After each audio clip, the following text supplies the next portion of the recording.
nossa diretora aqui do espaço, ore por nós, e daí eu vou trazer algumas reflexões parabólicas aqui para que a gente converse sobre algumas questões que têm gerado em mim diversos pensamentos acerca da nossa prática da fé cristã nesse mundo contemporâneo, tá bom? Ore por nós, Noemi, por gentileza.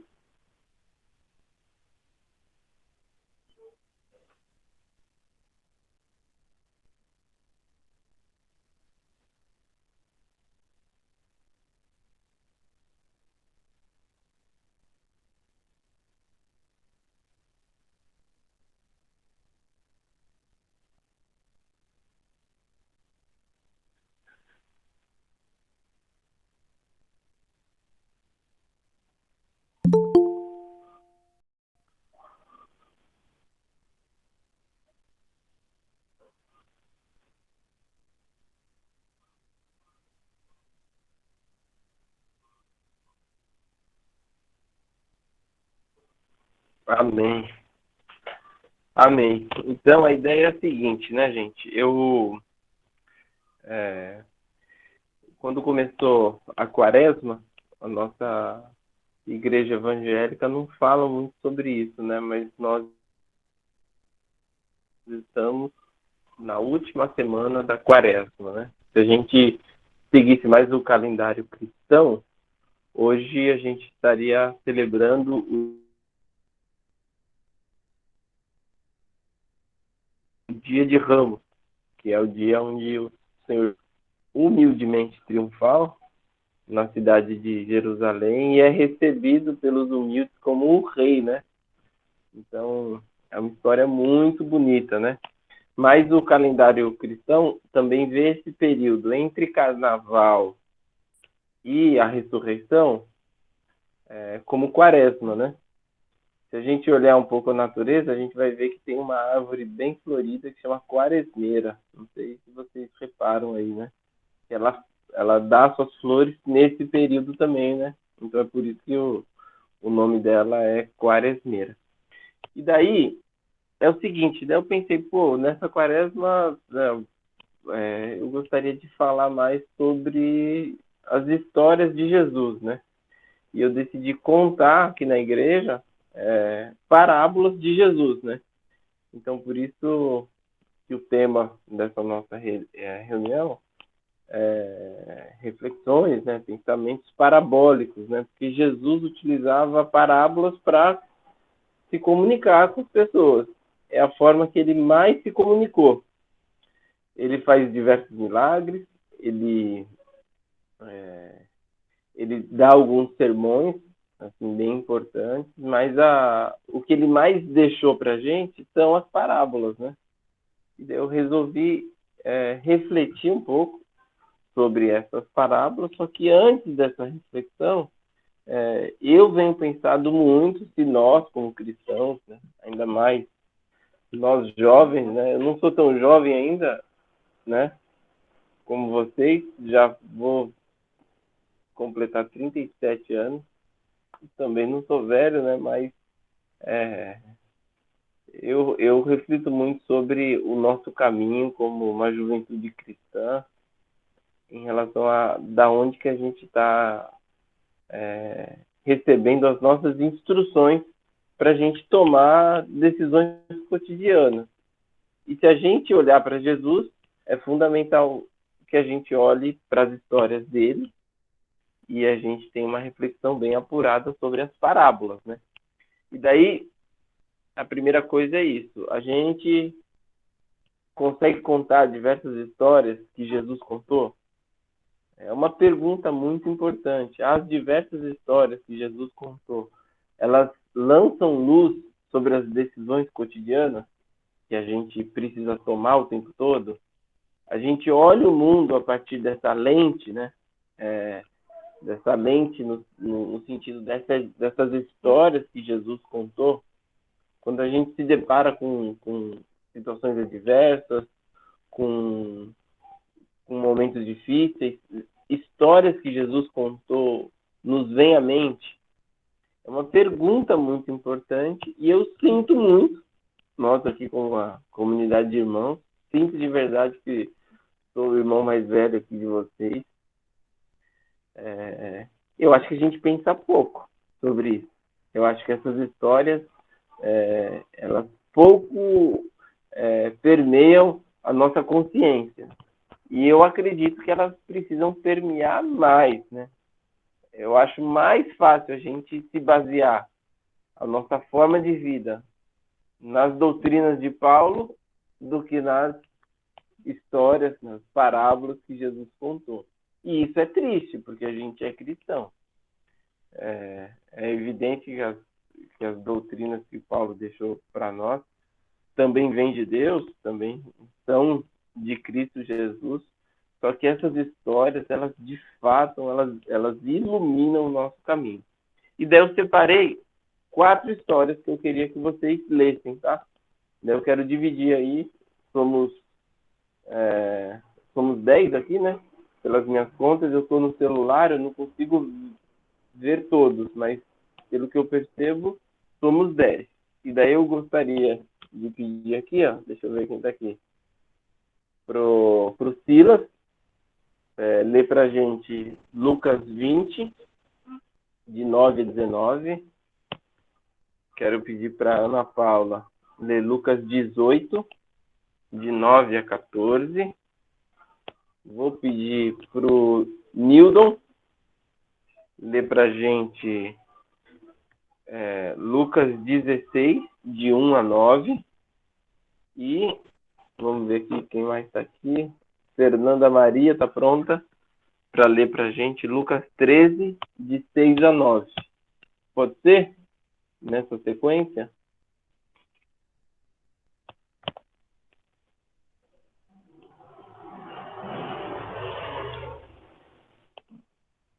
O meu é A Lucas Fernanda 9, Maria né? está com o microfone. Oi, Nildon. Vai ter que mudar a Fernanda. Ela disse que está sem microfone. Tá, então vamos colocar o... Deixa eu ver alguém aqui. Ó, o Rodrigo tá aqui, meu irmão. O Rodrigo. Rodrigo já é pastor também? É, né? O que tem eu? Ô, Rodrigo, meu amado irmão, você pode ler pra gente o da Fernanda era qual mesmo, gente? Repete, eu acabei não anotando aqui, eu falei de forma aleatória. Lucas 20, de 9 a 19 é quem? O dela, se eu não me engano, é o 13. Então, a Fernanda, o Rodrigo é Lucas 13, de 6 a 9. Isso. Tá bom? Então, Rodrigo. Lucas 13, de 6 a 9, beleza. Valeu, meu irmão. Saudade. Saudade.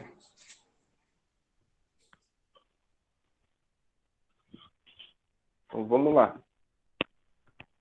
Então, Lucas 20, de 9 a 19, né? Isso, Silas. Então Jesus passou a contar ao povo esta parábola.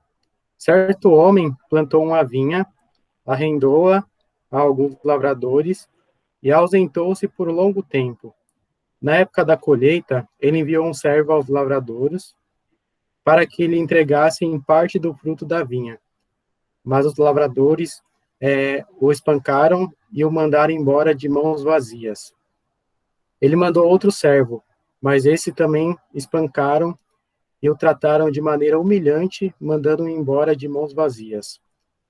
Enviou ainda um terceiro, e eles o feriram e expulsaram da vinha. Então o proprietário da vinha disse: Que farei? Mandarei meu filho amado, quem sabe que o respeitarão. Mas quando os lavradores ouviram, combinaram uns com os outros, dizendo: Este é o herdeiro, vamos matá-lo e a herança será nossa. Assim, lançaram-no fora da vinha e o mataram. O que lhes fará então o dono da vinha?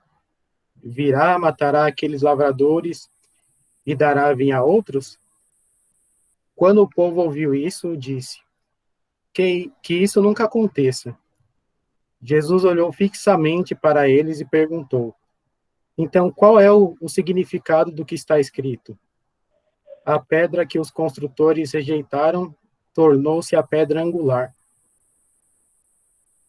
Todo o que cair sobre esta pedra será despedaçado, e aquele sobre quem ela cair será reduzido a pó.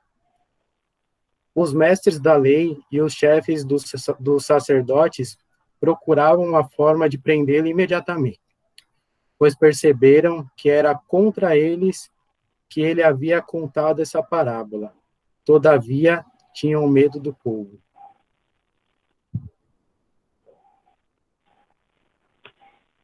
Muito bom, Silas.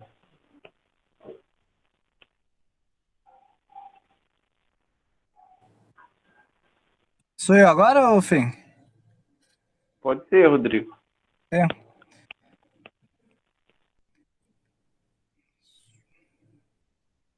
Só um minutinho. Então, Jesus proferiu a seguinte parábola: certo homem tinha uma figueira plantada na sua vinha, e vindo procurar fruto nela, não achou. Pelo que disse ao viticultor: há 3 anos venho procurar fruto nessa figueira e não acho. Podes cortá-la para que está ela ainda ocupando inutilmente a terra. Ele, porém, respondeu: Senhor, deixe-a ainda este ano, até que eu escave ao redor dela e lhe ponha estrume. Se vier a dar fruto, bem está. Se não, mandarás cortar.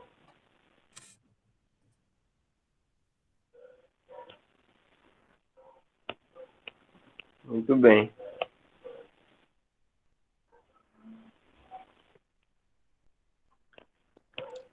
Lucas 16, 1 a 9. Jesus disse também aos seus discípulos: certo homem rico tinha um administrador. Um dia ele recebeu uma denúncia de que esse administrador estava desperdiçando os bens dele.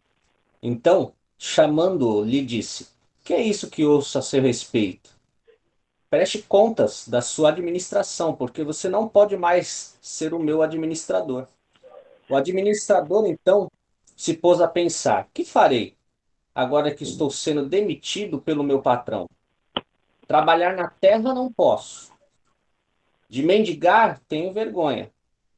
Já sei o que eu vou fazer, para que, quando for demitido, as pessoas me recebam em suas casas.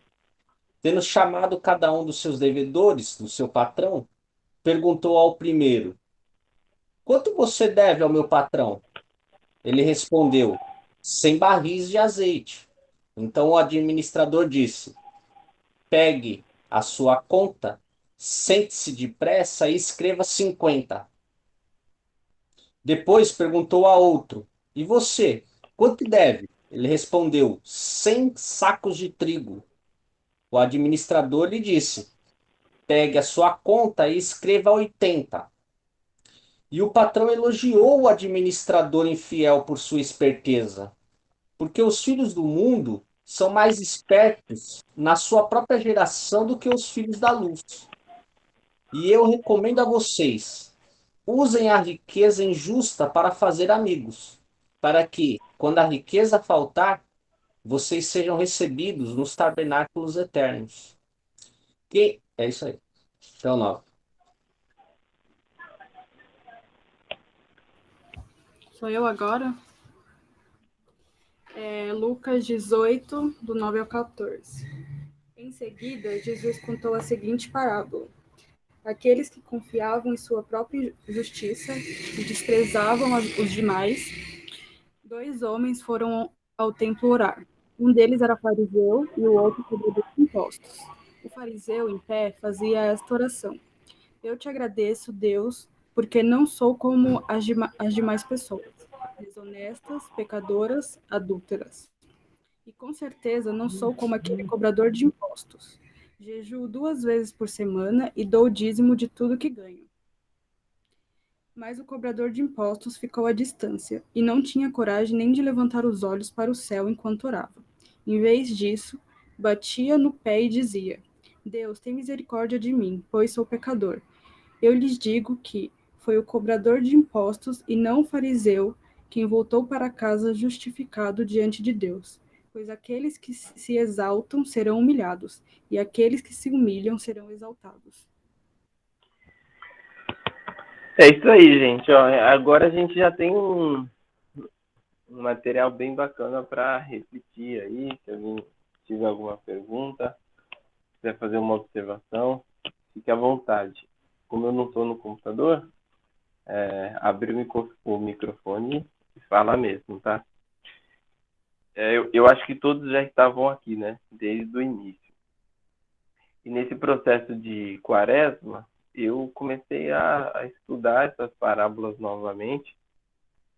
E de alguma forma, toda semana, né, que eu venho trazendo uma diferente, a minha vida se depara com questões que de alguma forma fazem com que eu lembre dessas parábolas, né? Então, a primeira parábola que o Silas leu para nós, o tema dela é dos lavradores maus, né? Então, de fato, a gente está num mundo, num planeta Terra flutuante, num universo sideral que a gente conhece quase nada, numa expressão de milagre, e temos aproveitado do pão de cada dia, temos vivido, mesmo nesses momentos pandêmicos, creio que aqui todos nós,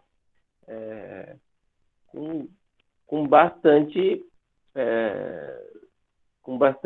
possibilidades, né? Vê aqui, ó, todo mundo está com a internet ligada, tem o seu celular, seu computador. Acredito que ninguém está passando por nenhum tipo de escassez.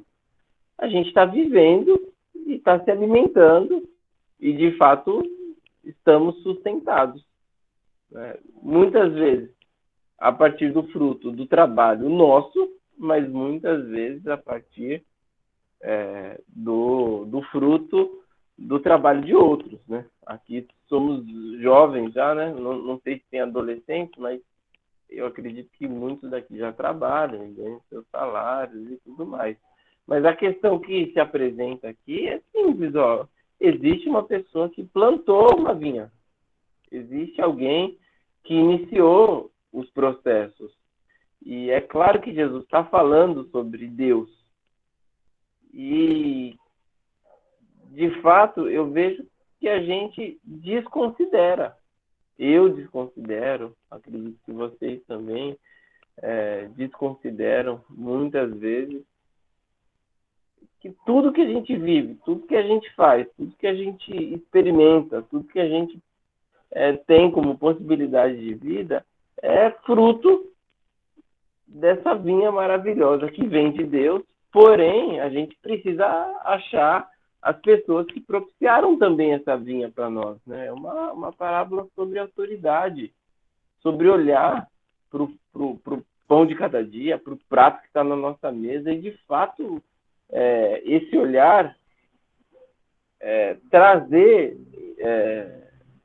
na gente uma gratidão, um sentido de pertencimento, uma compreensão sabe, sincera sobre como que aquilo chegou na nossa frente. Porque aqui são lavradores maus que, quando eles deixam de perceber que tudo que eles estão vivendo é uma dádiva que foi recebida a partir do plantio de outros, eles começam a desconsiderar até aqueles que vêm buscar parte desse Senhor que plantou, né?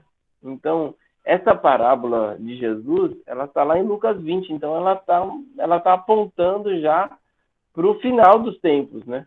Ela está apontando, de fato, para profetas que vêm nos avisar, o mundo não era para ser desse jeito. Pessoas não deveriam estar nas ruas passando fome. A gente não deveria ter os nossos rios poluídos. Nós deveríamos ter uma comunidade que compartilha as coisas de amor. A gente não pode admitir pessoas dormindo ao relento. A gente precisa, de fato, olhar para todas as relações das nossas vidas e perceber que a gente tem um papel a ser cumprido nessa sociedade, nessa vida, como igreja, como ser humano, como cidadão. E aqui são lavradores maus, pessoas que estão usufruindo do plantio do mestre e tomando aquilo para si. Daí vem um servo do dono da vinha, ele é espancado, a ponto do próprio filho ir lá chamar a atenção desses lavradores maus, e esses lavradores maus matarem o filho, né? Então é a própria história do próprio Cristo, né? Então eu pedi para o Silas começar com essa, para a gente começar de trás para frente.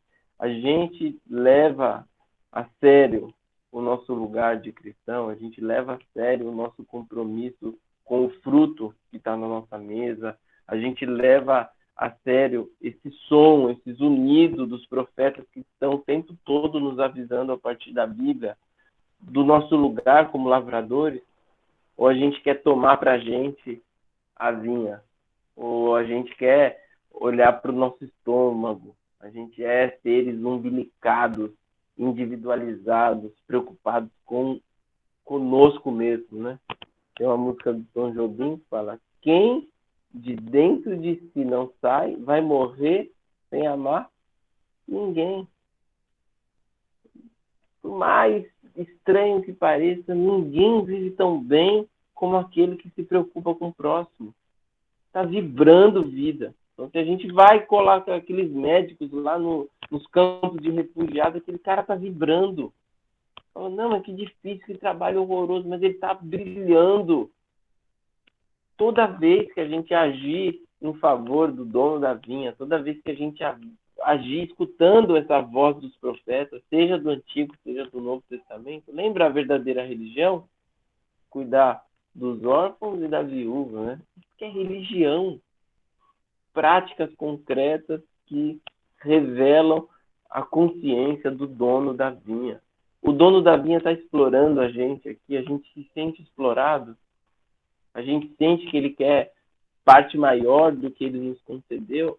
Muito pelo contrário, ele tem propiciado para a gente muito mais do que a gente necessita.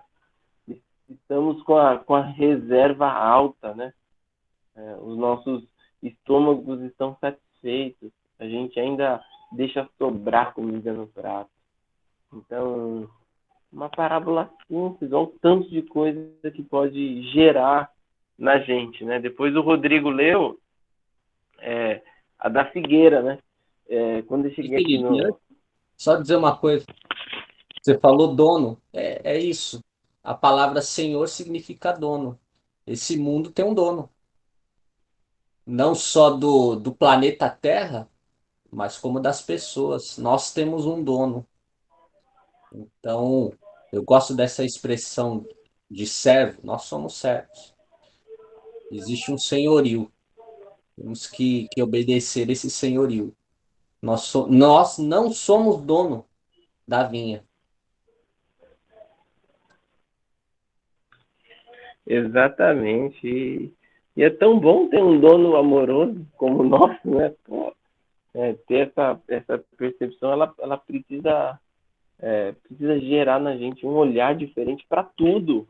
Para o café da manhã, para as pessoas que a gente cruza no ônibus, na calçada, pela forma que a gente comunica. Nós somos lavradores, e que a gente possa, de fato, ser reconhecidos como lavradores bons, que reconhecem o dono dessa vinha e conseguem partilhar o pão, né? Ele, como dono da vinha, ele multiplica o vinho, ele multiplica o pão, ele multiplica o peixe.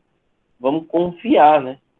Vamos confiar. Se a gente ir nesse caminho e falar não deu, é diferente do que a gente, com medo, não caminhar nessa perspectiva de viver a partir dessa lógica que o dono da vinha tem sim dado o pão de cada dia e tem nos chamado para sermos bons lavradores. Olhando desse prisma, muda tudo. Essa casa não é minha, esse carro não é meu, essa moto não é minha, esse emprego não é meu. E daí por diante.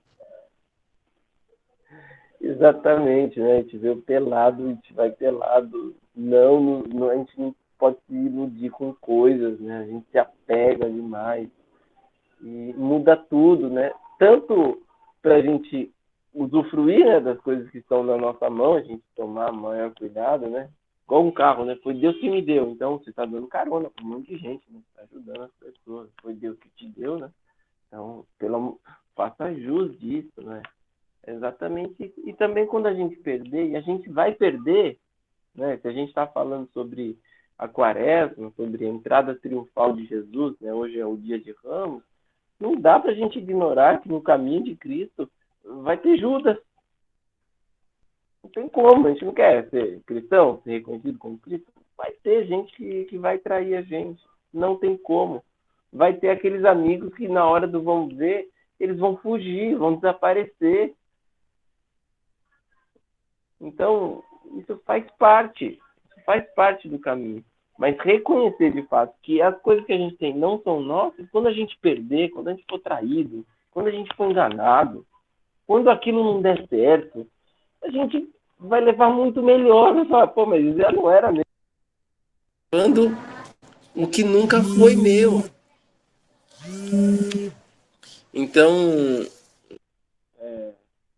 vale a pena olhar para essas histórias de Jesus e trazer, né, para a realidade. A segunda parábola que o Rodrigo leu, eu acho muito interessante, porque quando eu cheguei aqui no Rio, não tinha ninguém, né? Tinha eu e a Camila, e a gente tentava encontrar alguém para vir aqui em casa para cantar uns louvores, ler a Bíblia, né? E daí eu não conhecia ninguém, fiz inscrições, fiz umas inscrições em ONGs para trabalhar, para ajudar, fazer conhecer pessoas, né? E daí eu fui conhecendo muita gente que tinha uma luta assim, muito efetiva com políticas públicas e tudo mais, né? E daí eu comecei a participar, né, desses grupos, e daí eu lembro que eu fui na frente da Assembleia Legislativa, tinha um monte de gente, e ali era um grupo de cristãos, né? E eles estavam falando sobre direitos, sobre como que a gente deveria se posicionar e tal, e daí cada um tinha uma fala, né? Não sei se vocês já participaram disso, né? Tipo uma assembleia grandona, né? Não conhecia muita gente, mas eu me sentia, assim, livre para falar alguma coisa. E daí cada um trazia uma reflexão ali de 10 minutos no máximo, né? Eu levantei minha mão, fui falar, né? E daí eu utilizei essa parábola, né, dos frutos, né?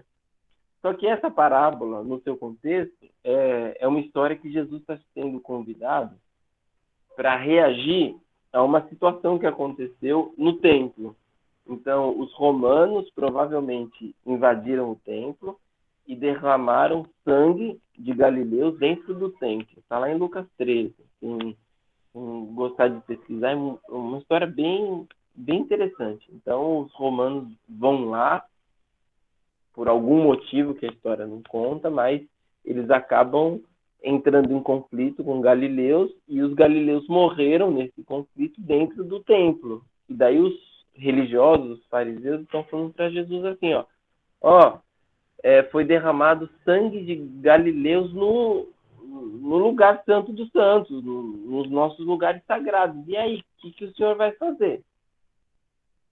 Jesus sendo chamado para reagir contra essas injustiças, contra essas causas políticas. Nesse caso aí, Israel estava sofrendo uma intervenção de Roma e precisava pagar impostos e tudo mais, e era explorado. E isso culminou até nisso, né? Num massacre dentro do templo com os próprios galileus. E Jesus é questionado. E aí, o que a gente vai fazer? O que o senhor vai fazer? E ele conta uma história. Ele fala, teve uma torre em Siloé que os trabalhadores tiveram um acidente e que eles morreram lá. Quem que é mais pecador? Quem que é mais culpado? Aqueles que foram assassinados pelo poder do Estado ou esses que sofreram esse acidente? E daí ele pega, logo em seguida conta essa parábola que o Rodrigo acabou de ler para a gente. Que ele passa por uma figueira e essa figueira ela está sem o seu fruto. E para mim essa parábola é uma das mais duras, porque a gente de fato se imbui, né, de querer lutar por causas sociais, de lutar por direitos, e a gente quer derrubar presidente, eleger o outro. A gente tem um monte de ideologia incrustada dentro da gente, né? A gente tem um monte de percepções ideológicas dentro da gente que faz com que a gente não perceba o fundamento da nossa perspectiva de fé, que é o fruto. É o fruto. E o nosso fruto, às vezes, ele não é aparente. E Jesus passa por essa figueira, que deveria dar o seu fruto, e ele está lá sem fruto. É evidente que a gente tem que lutar por direitos, é evidente que a gente tem que se posicionar, mas a pergunta fundamental de Jesus para a minha vida, para a tua vida, é: cadê o nosso fruto? Quando as pessoas passarem do nosso lado, elas serão capazes de experimentar frutos, e fundamentalmente fruto de paz. Quem não quer andar com alguém que está cheio de paz, que tem amor para dar e oferecer, que tem paciência? A ideia da longanimidade, né? A gente está precisando de tanta gente que tem uma capacidade de esperar para dar sua opinião, para tomar a decisão, ser longânimo, ser benigno, a possibilidade de ser uma pessoa prestativa em fazer o bem, ser bondoso. Quando que a gente está precisando de gente fiel, fiel com sua palavra, fiel com os compromissos que assume? Então, o nosso caminho com Jesus é diferente dos demais. E eu não quero negar a possibilidade da gente sim lutar por direitos, ir para a rua, levantar nossas bandeiras, está tudo bem, mas quem estiver andando do lado da gente com as nossas bandeiras hasteadas, seja lá quais forem, essa pessoa também pode experimentar os frutos que vêm do Espírito Santo na nossa vida. A gente está aqui caminhando, bebendo um monte de ideologia e deixando passar o que só o Espírito Santo pode promover na gente. Não vem de outro lugar esse fruto. E no caminho da vida, seja nas nossas lutas por direitos, seja na possibilidade da gente estar trabalhando e sofrer um acidente nos trabalhos que a gente realiza e a gente ser chamado para passar para a dimensão celeste, isso não revela quem nós somos, mas sim os frutos que a gente tem na nossa vida. A possibilidade da gente entregar o nosso tempo, o nosso recurso, a nossa motivação, né? Eu amo a palavra entusiasmo. Enteos, em Deus. Enteos, diasmo, fôlego. Em Deus ter o fôlego de vida, para a gente encarar os desafios que nos aparecem, né? Se você é jovem ainda, amanhã velho será. Ao menos que um coração sustente o entusiasmo que nunca morrerá. É um entusiasmo que vem de Deus. Você não viu esses velhinhos fortes aí, motivados a fazer o bem, porque está no caminho de fruto. Que quando tem fruto bom, o fruto cai na própria terra, que faz com que a terra fique com mais substâncias orgânicas e que promova mais saúde para a terra e para as árvores que vão se achegando, né? Na nossa biodiversidade, né? Na nossa comunidade de árvores, uma árvore frutífera gera um solo melhor. E esse solo melhor faz com que as árvores que estejam ao nosso redor também produzam melhor. E a gente se torna, nesse rio do Espírito Santo, como essa árvore plantada junto a essas correntes de água, que no devido tempo dá o seu fruto, que tudo que faz prospera, que está banhada desse enteosiasmo. Porque independente de luta, de trabalho, de situações, o princípio da nossa vida são os frutos que só vêm de Deus. E é isso que Jesus está falando para os fariseus, para os saduceus, para um monte de gente que quer colocar ele em lutas que não são a dele. Gente, vocês não vão encontrar ninguém aqui que tem maior rejeição a esse governo. Mas a gente está orando por eles também. A gente foi chamado para estender mãos santas, para clamar que o Espírito Santo invada esses lugares e toque os corações, que promova a salvação, saúde, bondade. A gente não está aqui para ter mais um grupo que aponte novas saídas, novas possibilidades. O nosso caminho, a nossa saída, é o caminho da boa notícia da salvação em Cristo Jesus e a formação de comunidades que se ajudam. Imagine um monte de igreja com esse sentido. Imagine o Brasil com um monte de gente pensando assim, pô, a gente tem que lutar contra a fome, contra a desnutrição, a gente tem que lutar para que não existam pessoas na rua, e a gente tem que sempre anunciar o reino eterno do Pai Celestial. A gente tem que estar pronto para mostrar que essa vida não termina aqui, que a gente tem uma esperança que vai além dessa vida, porque se a nossa esperança estiver só nessa vida, somos os mais infelizes dos homens. Até queria que fossem minhas essas palavras, mas está tudo na Bíblia, porque tem assim. E é assim que a gente precisa caminhar como uma juventude cristã, né? E essas histórias de Jesus precisam alimentar mais e mais a vida da gente. A gente precisa saber contar essas histórias. A terceira história que o Nildon contou é uma história muito louca, né? É Jesus elogiando um cara que faz uma falcatrua.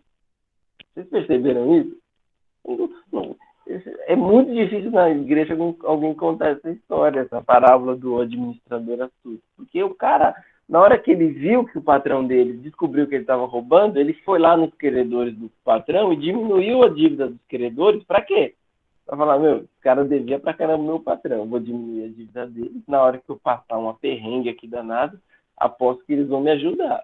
Porque eu sou fraco, não trabalho na terra, tenho vergonha de mendigar, vou fazer amigo. E Jesus, né, contando essa história, ele está falando, gente, o dinheiro desse mundo, as possibilidades que Deus te dá, precisa ser para fazer amigo. O que você vai fazer com ele? Você vai acumular? No mundo que a gente vive, que a gente vai ficar correndo atrás de acúmulo de riqueza, pensando que a gente tem perspectiva de um reino celeste eterno? Não faz sentido. Infelizmente, a gente naturaliza isso. E a gente sonha até com isso. Pô, guardar meu primeiro milhão. Sei lá o que a gente sonha. Infelizmente, há pouco sonho assim, pô, eu quero conseguir alimentar 25 famílias. Pô, eu queria um dia na minha vida estar responsável por uma formação de uma ecovila autossustentável que promovesse toneladas de comida. Eu queria fazer parte de um grupo aí que de fato ajuda a limpar mananciais de água, né? Porque essa terra tem dono.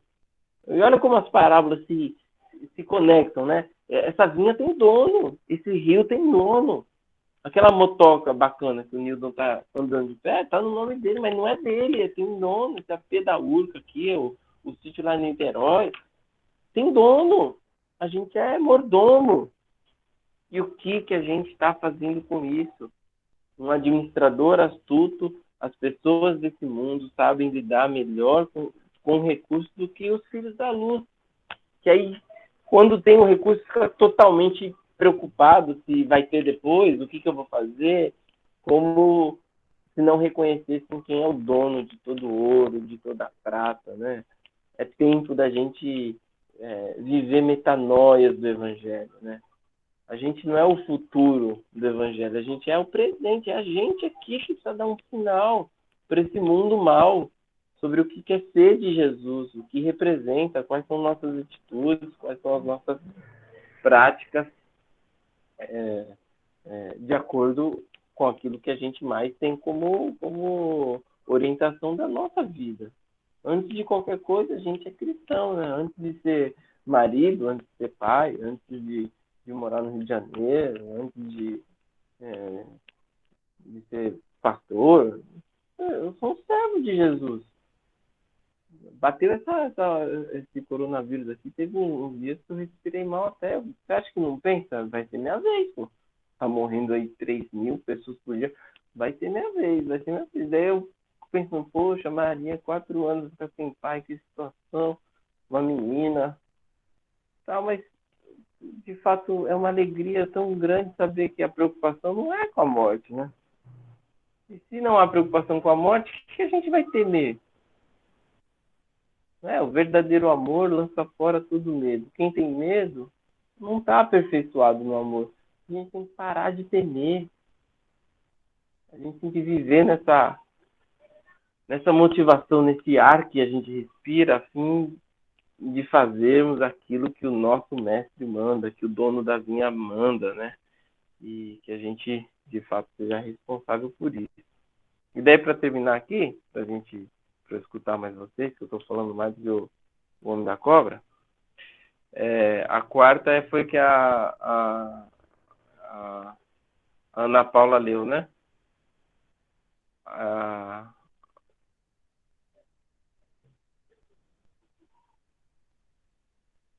A quarta é do fariseu e do publicano. Terminar com essa é fundamental, né? Porque prestem atenção numa coisa bem bacana dessa parábola que eu gostei de refletir muito, né? É uma parábola sobre juízo final, né? Porque a anterior é da viúva que fica lá no juiz pedindo para ele atender o caso dela. E daí o juiz fala assim, ela está me enchendo tanta paciência que eu vou atender. E daí Jesus fala assim, o juiz mal atende por insistência, imagina Deus que é bom. Não deixe de clamar, né? Não deixe de clamar. E, logo após, ele vai contar essa história, que chega um fariseu lá no templo de oração, e ele vai começando a falar sobre ele próprio, né? Ainda bem que eu não sou como esse pecador, ainda bem que eu dou meu dízimo, ainda bem que eu faço isso, ainda bem que eu faço aquilo, né? E a primeira coisa que eu reflito a partir disso é quantas verdades que a gente conta sobre nós mesmos, para a gente mesmo, que faz com que a gente tenha uma visão extremamente errada de quem realmente nós somos. Olha que louco. Provavelmente o fariseu estava falando a verdade. Ele dizimava, ele fazia os seus jejuns, ele estava ali orando, ele de fato não mexia com coisa ilícita. Ele era um cara totalmente correto, mas isso define a gente? O quanto que a gente faz isso o tempo todo? Pô, eu não trafico droga, eu não engano ninguém, eu não roubo as pessoas, eu trabalho certinho, eu não bato ponto errado, sabe, tanto de coisa que a gente fica falando que, na realidade, é isso que a gente é? Porque isso é o mínimo. Isso tudo aí é o mínimo. Que grande coisa. Pô, eu não traio minha mulher. Que legal, hein, Felipe? Nossa, parabéns pra você, hein? É um cara legal mesmo. Quando a pessoa devolve o troco errado, eu devolvo, eu não pego sem pagar. Pô, parabéns, Felipe. Salve de palmas. É isso que o fariseu está fazendo. Como se isso representasse alguma coisa. Quando isso tudo é o mínimo. É o mínimo. Se uma pessoa honesta, eu atravesso a Zelinha no farol. Que é isso, gente? Isso é o mínimo do mínimo. E daí a gente vai diante de Deus como um publicano, com noção de quem é Deus e reconhecendo a nossa, a nossa podridão, é a nossa única saída. Salmo 139, sonda-me, Senhor, e me conhece. Deus tem sondagem de ver as nossas intenções, perceber o nosso pensamento, né? Eu gosto muito do 19 também, né?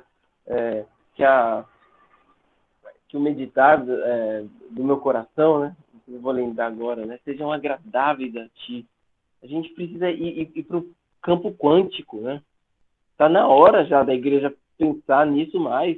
O campo quântico existe, o pensamento faz todo sentido. Jesus falou, não é só não trair. É pensar em trair, você já traiu. Não é ser uma pessoa pão dura. É simplesmente ter amor ao dinheiro, tendo ele ou não. E aqui a expressão dessa parábola é de um camarada que, para mim, está falando a pura verdade, mas essa pura verdade só o afasta de Deus, porque ele fala sobre coisas básicas que qualquer um tem que ter. Mas quando a gente se achega verdadeiramente diante de Deus, daquele que promoveu vida, daquele que é o dono da videira, daquele que quer ver os frutos na nossa vida, daquele que coloca as bênçãos na nossa mão e quer que a gente administre ela de uma forma inteligente. Na hora que a gente chega perto desse Deus, sinceramente, se a gente não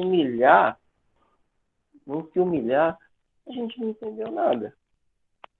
A gente não entendeu, a gente não se viu, a gente não se percebeu, a gente não viu nossa arrogância, a gente não viu nosso egoísmo, a gente não viu tanto que a gente tem que se tratar cada dia. A gente não fechou a porta do nosso quarto, foi em secreto, falar com Deus, está em secreto, para Ele ir modificando a gente. Porque nessa parábola também, o que vale ser fariseu, ser publicano? O que vale ser professor, ser motorista, ser office boy, ser marceneiro, ser carpinteiro, ser engenheiro, ser arquiteto, ser astronauta, fariseu, publicano? Isso aí não vale nada. O que vale ser pessoas que fazem o básico, que fazem o mínimo? Coisas que para aquela profissão, para aquele estado, todo mundo tem que fazer, é óbvio, né? O que vale disso? E Deus está nos convidando diariamente para a gente chegar nesse lugar de sinceridade diante dele. Uma sinceridade plena de quem nós somos. Não para ele nos humilhar, porque esse publicano ele está justificado porque ele se humilhou, né? Se humilhar tem a raiz no humus, né? Ele se humilhou, ele fez com que a vida dele produzisse coisas boas, ele saiu justificado. A gente tem que fazer uma sondagem, né? Aliás, esse vírus aí, eu não gosto nem de conspiração, não entendo nada disso e não fico praticando essas conversas fiadas aí. Mas, de fato, esse vírus, esse coronavírus, ele parece que ele vai fazendo uma sonda assim, na gente, né? Que ele vai procurando os nossos pontos fracos, né? Você percebe que a pessoa que tem alguma vulnerabilidade acaba sofrendo com aquilo, né? Então, os que tem problema de obesidade, que tem problema nos rins, que tem problema no coração, acabam sofrendo mais rápido e me parece que vão a óbito com mais facilidade. Porque parece que é uma sonda, um vírus diferente, né? Eu sinto, por exemplo, a Camila é ansiosa, o batimento cardíaco dela subiu. Eu tive cálculo renal, senti muita dor nos rins, dor nas costas. Nossa, eu falei, como é que o mesmo vírus age diferente em duas pessoas? Porque é uma coisa nova que a gente está vivendo. Mas também me faz pensar nessa parábola como um Deus que quer colocar a gente numa sonda. Que ele quer passar uma leitura, fazer uma radiologia mesmo, né?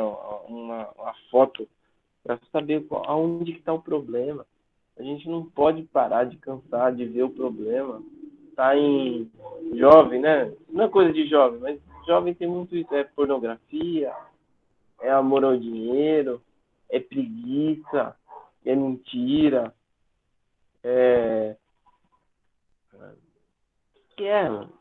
vamos o tempo todo humildemente diante de Deus procurar essas coisas. Não é trazer aqui para nossa seara aqui para humilhar ninguém. Mas a gente não pode caminhar sem levar em conta que nós somos pecadores. Pecador no sentido de, a palavra é hamartia, né? Errou o alvo. É todo dia que a gente erra o alvo. Então, quando o flecheiro jogava a flecha e acertava o alvo, tinha uma palavra para quando ele acerta o alvo. Quando ele erra o alvo, é hamartia, está sempre errando o alvo. É a nossa história, a gente erra o alvo, pecou, errou, foi um pouquinho para lá. Não, agora eu vou acertar a minha flecha. E acertar a flecha é entrar na presença de Deus com sinceridade. Senhor, o Senhor conhece o meu coração. Mesmo conhecendo, vê se é em mim o caminho mal. Olha para mim, sonda-me, não me faça arrogante. Eu não sou melhor nem pior do que ninguém. O Senhor sabe quem eu sou. Dá uma visualizada, me ajuda a ver meus defeitos. Me ensina a ser um pouco melhor. Me justifica para que eu, de fato, viva esse entusiasmo, essa força que vem do Senhor. Não há força melhor. Não tem outro caminho para se viver. É interessante que você falou de metanoia, mudança de mente. Isso que é metanoia. Metanoia significa mudança de mente. E é isso. O- Quando a gente é habitado pelo Espírito Santo, a gente tem um outro olhar, ou pelo menos era para ser assim. Então, é, o pensamento, a visão é sempre inversa. Quando eu olho para a graça de Deus que me alcançou, e eu sabendo como eu sou, eu não vou fazer como o publicano. Poxa, algo bom só poderia acontecer com alguém bom como eu, é óbvio. Não. Como é que algo tão bom aconteceu com um homem tão ruim como eu? O, eu estava conversando com um rapaz e ele me contou de algo assim terrível no casamento dele, uma coisa horrorosa. Quando eu ouvi aquilo, eu falei, meu Deus, eu sou igual a ele. Não é? É de enxergar isso, saber que eu erro. Né? Então eu peço ao Espírito Santo que Deus possa ajudar a acertar o alvo, porque eu sou feito das piores coisas. Lucas, você citou Lucas várias vezes aí, tem aquela lá, aquela fala de Jesus, essa é a palavra de Jesus. Ele fala assim, não são os sãos que precisam de médico, mas sim os doentes. Eu não vim chamar justos, mas pecadores ao arrependimento. Eu sou doente, eu sou pecador. É isso aí.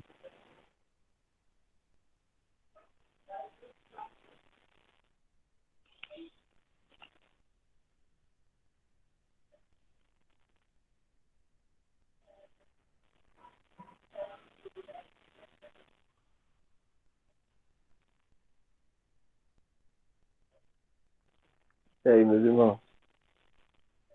É pouca participação aqui? Como é que é?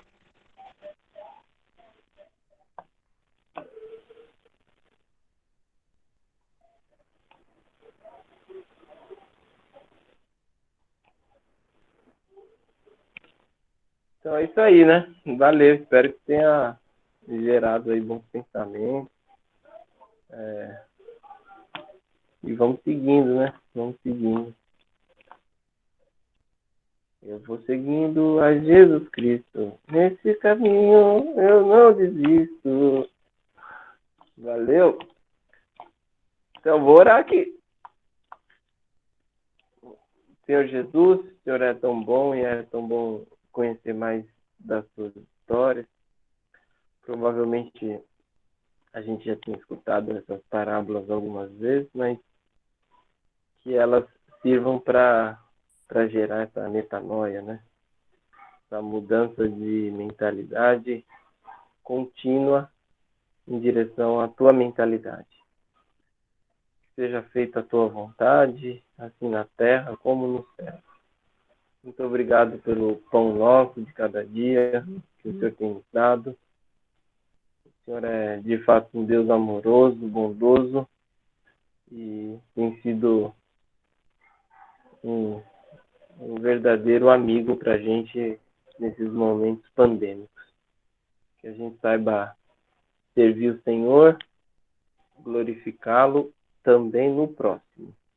Nos ajuda, Jesus, a te adorar a partir de cuidados uns com os outros. Cuida da tua igreja, perdoa a gente por caminhos tão obtusos, por nossas falhas, nossas arrogâncias. Que o Senhor nos ajude, fundamentalmente nos dando o teu amor, para que a gente ame e, amando, sejamos reconhecidos como teus filhos. Assim oro e agradeço em nome de Jesus. Amém.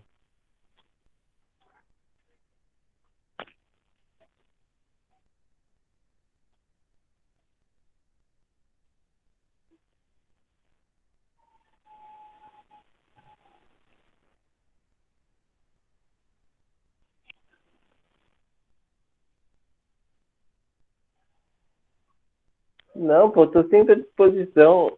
E aí não é brincadeira não, eu vejo vocês como meus irmãos mesmo, pô, me sinto assim à vontade mesmo. Fico feliz demais de vê-lo, pô, satisfação total.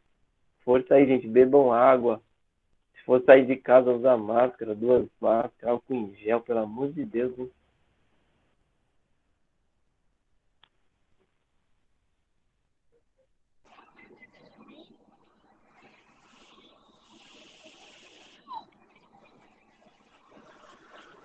Acho que é isso. Só agradecer mesmo, Felipe. Saudades, cara.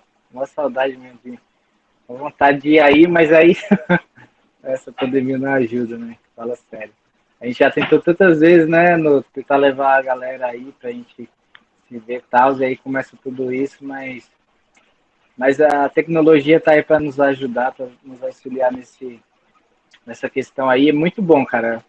Ouvir assim, a gente rever essas parábolas aí que você trouxe aí, numa visão assim, querendo ou não queira, um pouco diferente, né? Uma opinião assim. E essa junção que você fez de tudo aí, interligou tudo, ficou muito bom. Deus abençoe.